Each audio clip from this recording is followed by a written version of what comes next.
আসসালামু আলাইকুম ওয়া রাহমাতুল্লাহি ওয়া বারাকাতুহু। সম্মানিত প্রিয় ভাই বন্ধুরা, আজকের এই ভিডিওতে আলোচনা করব স্বপ্নে রাজপ্রাসাদ দেখলে কি হয়। আলোচনা বুঝতে সাথেই থাকবেন। যারা এখনো চ্যানেলটি সাবস্ক্রাইব করেননি, সাবস্ক্রাইব করতে ভুলবেন না। আজকে আমরা স্বপ্নে রাজপ্রাসাদ দেখার আলোচনাটা করব। স্বপ্নে রাজপ্রাসাদ দেখা গুনাহগার ব্যক্তির জন্য ধন সম্পদের সংকীর্ণতা বোঝায় এবং পরহেজগার ব্যক্তির জন্য মান সম্মান বৃদ্ধি বা পাওনা আদায়ের পূর্বাভাস রয়েছে। দূরবর্তী কোনো স্থান থেকে প্রাসাদ দেখলে স্বপ্নদ্রষ্টা ক্ষমতাবান বা বাদশাহ হবে। কোনো প্রাসাদে প্রবেশ করতে দেখলে বুঝতে হবে সে কোনো ক্ষমতাবান বাদশার সঙ্গে সাক্ষাৎ করবেন, অথবা তার আচার ব্যবহার সুন্দর হবে এবং উত্তম কিছু অর্জন করবে।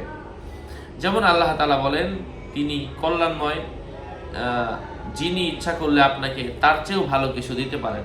এমন বাগ বাগিচা তার তলদেশ দিয়ে নদী প্রবাহিত হয় এবং আপনাকে প্রাসাদ সমূহ দিতে পারেন। নিজের প্রাসাদে নিজেকে দণ্ডায়মান দেখা স্বপ্নদ্রষ্টা উঁচু মর্যাদাবান ও ক্ষমতার অধিকারী হওয়ার সম্ভাবনা রয়েছে। প্রাসাদে অন্যকে দণ্ডায়মান দেখলে সে তার সাথীদের কাছ থেকে উপকার ও কল্যাণ পাবে, এমন কিছু বুঝিয়ে থাকে। স্বপ্নে কাঁচা ইটের তৈরি বড় ঘর দেখা বিত্তশালী ধার্মিক কোনো মহিলার আলামত। যদি তা চুনের দ্বারা তৈরি হয় তাহলে নতুন কোনো কিছুর প্রতি ইশারা। যদি তা পুরা ইটের তৈরি হয় তাহলে বুঝতে হবে স্বপ্নদ্রষ্টা হারাম সম্পদ অর্জন করেছে। কারো মতে তা কোনো মুনাফিক মহিলার লক্ষণ। হাউজের ইট দ্বারা বাড়ি তৈরি করতে দেখার অর্থ হচ্ছে সে তার সন্তানকে আদব শিক্ষা দেবে। পুরা ইট দ্বারা বাড়ি তৈরি করতে দেখার অর্থ হচ্ছে জাহান্নামী বা অবাধ্য ব্যক্তিদের কাজের আলামত বুঝতে হবে।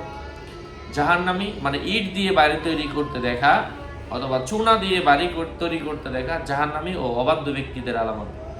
আশা করছি বুঝতে পেরেছেন। আরও আপডেট পেতে সাথেই থাকবেন। সকলের মঙ্গল কামনা করে এখানেই শেষ করছি। আসসালামু আলাইকুম ওয়া রাহমাতুল্লাহি ওয়া বারাকাতুহু।